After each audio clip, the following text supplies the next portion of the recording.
शुभ प्रभात। तो बच्चों, इसके पहले वाले वीडियो में आप लोगों ने भक्ति के दोहे पढ़े थे बिहारी लाल जी के द्वारा रचित, और आज आप लोग बिहारी लाल जी द्वारा रचित ही नीति के दोहे पढ़ेंगे। हाँ बच्चों, तो देखिए इसका पहला दोहा है नीति का, जो कि बिहारी लाल जी के द्वारा रचित है। दुसह दुराज प्रजानु को क्यों न बढ़े दुख दंड, दुसह दुराज प्रजानु को क्यों न बढ़े दुख दंड, अधिक अंधेरो जग करत मिली मावस रविचंदु।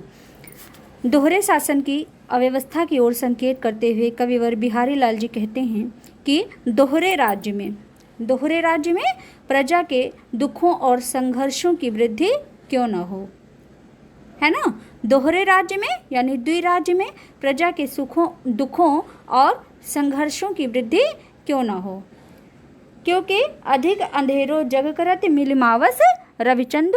जिस प्रकार अमावस्या को, जब अमावस्या की तिथि होती है तो जो है आप लोगों ने सूर्य ग्रहण और चंद्र ग्रहण की स्थिति को अच्छे से समझा होगा छोटे क्लासेस में, तो आपको पता होगा कि अमावस्या की तिथि को क्या होता है। तो अमावस्या को सूर्य और चंद्रमा एक ही राशि पर अधिकार करके समस्त संसार में अधिक अंधेरा कर देते हैं। तो इसीलिए जब दोनों का जो है अतिक्रमण एक साथ होता है तो समस्त संसार में अंधकार जो है छा जाता है। तो इसीलिए कहा गया है कि दोहरे राज्य में प्रजा के दुख और संघर्षों की वृद्धि होती है। क्यों ना हो, क्योंकि जब मनुष्य ये जान ही नहीं पाएगा कि हम अपनी बातें, अपनी परेशानी किस व्यक्ति से कहें, वो अपना अधिकार चाहता है, तो इस प्रकार से प्रजा के दुख और संघर्षों की वृद्धि होती चली जाती है।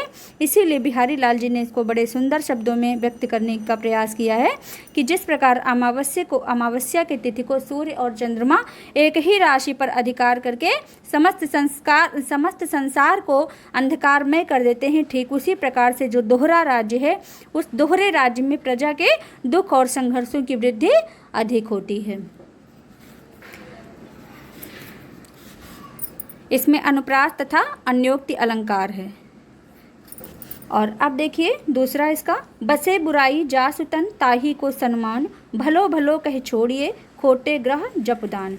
बसे बुराई जासुतन, कविवर बिहारी लाल जी कह रहे हैं कि संसार में क्या कहते हैं कि इस संसार में जो व्यक्ति बहुत बुरा है, जिसके हृदय में बुराई निवास करती है, उसी की प्रतिष्ठा होती है। इस संसार में जिस व्यक्ति के हृदय में बुराई निवास करती है उसी की प्रतिष्ठा होती है, क्योंकि वह यदि बुराई छोड़ भी दे तब भी लोग उससे डरते रहते हैं। यही संसार का नियम है। इसलिए कहा है कि भलो भलो कहे छोड़िए खोटे ग्रह जपदान। जो ग्रह आपके लिए अच्छे हैं उनको अच्छा अच्छा कहकर सभी लोग छोड़ देते हैं, यही संसार का नियम है। लेकिन जो ग्रह आपके लिए अच्छे नहीं हैं, बुरे हैं, खोटे हैं, जैसे शनि है, राहु है, केतु है, मंगल है इत्यादि, जो खोटे ग्रह हैं उनकी खोटेपन के कारण संसार में पूजा होती है। उन ग्रहों के निवारण के लिए, ग्रह दोष के निवारण के लिए व्यक्ति अनेक प्रकार के जप, पूजा इत्यादि, दान दक्षिणा इत्यादि करवाता रहता है। परंतु जो अच्छे ग्रह हैं उनको अच्छा अच्छा कह करके सभी छोड़ देते हैं। और संस्कृत में एक श्लोक भी कहा गया है कि जो है जंगल में जाकर देखिए कि जो वृक्ष सीधे खड़े रहते हैं उनको काट लिया जाता है, लेकिन जो टेढ़े मेढ़े रहते हैं उनको कोई नहीं काटता है। तो ठीक वही जो है नियम यहाँ भी बताया गया है कि जो अच्छे ग्रह हैं उनको अच्छा कहकर सभी छोड़ देते हैं, परंतु जो आपके लिए खोटे ग्रह हैं, बुरे ग्रह हैं, उनको खोटेपन के कारण जो है मनुष्य पूजता है, दान करवाता है, जप इत्यादि पूजा पाठ करवाता है। इसलिए जिसके हृदय में बुराई निवास करती है उसी की संसार में प्रतिष्ठा होती है, ऐसा कविवर बिहारी लाल जी कहते हैं। और क्यों होती है, क्योंकि यदि वह मनुष्य बुराई छोड़ भी दे तो लोग उससे डरते रहते हैं कि नहीं, यह तो सदैव बुरा ही करेगा।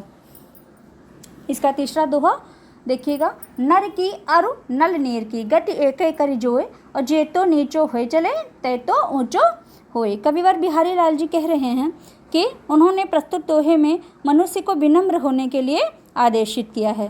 तो कहते हैं कि मनुष्य जितना विनम्र होकर के चलेगा उसकी उतनी ही अधिक उन्नति होगी। क्या कहा है?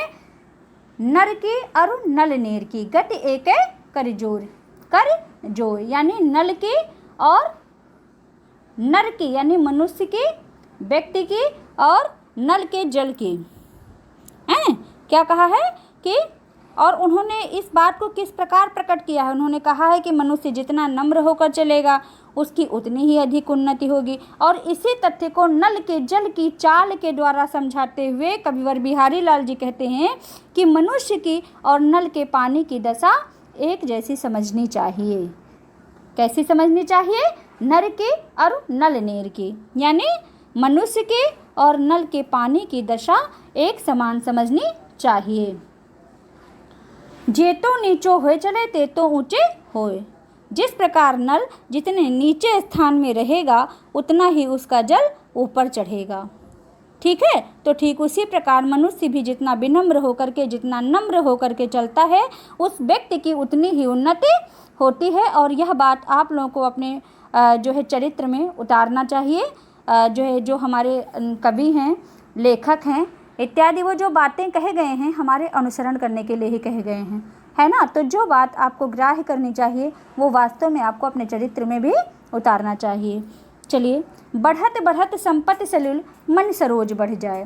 बढ़त बढ़त संपत्ति सलिल मन सरोज बढ़ जाए और घटत घटत सु न फिर घटे बर समूल कुम्हिलाए। प्रस्तुत दोहे में बिहारी लाल जी ने धन के बढ़ने पर मन का बढ़ना विनाशकारी बताया है। यानी जब मनुष्य के पास धन की वृद्धि हो जाती है तो उसका मन बढ़ जाता है, यानी उसकी आकांक्षाएं और भी बढ़ती चली जाती हैं और यह उसके उन्नति में जो है बाधक है, विनाशकारी है। ऐसा बताते हुए कह रहे हैं कि बढ़त बढ़त संपत्ति सलूल, और इसमें रूपक अलंकार है। तो संपत्ति रूपी जल के बढ़ते रहने से, बढ़त बढ़त संपत्ति सलीलु, संपत्ति और सलीलु यानी संपत्ति रूपी जल, रूपी शब्द लगा दिया है और बढ़त बढ़त में भी है, तो इसलिए यहाँ पर जो है बढ़त बढ़त में पुनरुक्ति प्रकाश है और संपत्ति सलील में रूपक अलंकार है। चूँकि यहाँ पर रूपी शब्द आ रहा है तो संपत्ति रूपी जल, संपत्ति रूपी जल के बढ़ते रहने से, बढ़त बढ़त संपत्ति सलूल, संपत्ति रूपी जल के बढ़ते रहने से। बढ़त बढ़त कहा है यानी बढ़ नहीं रहा है, बढ़ते रहने से, निरंतर बढ़ते रहने से क्या बढ़ जाता है? मन सरोज, मन रूपी कमल, मन रूपी कमल बढ़ जाता है, बढ़ जाए बढ़ जाता है।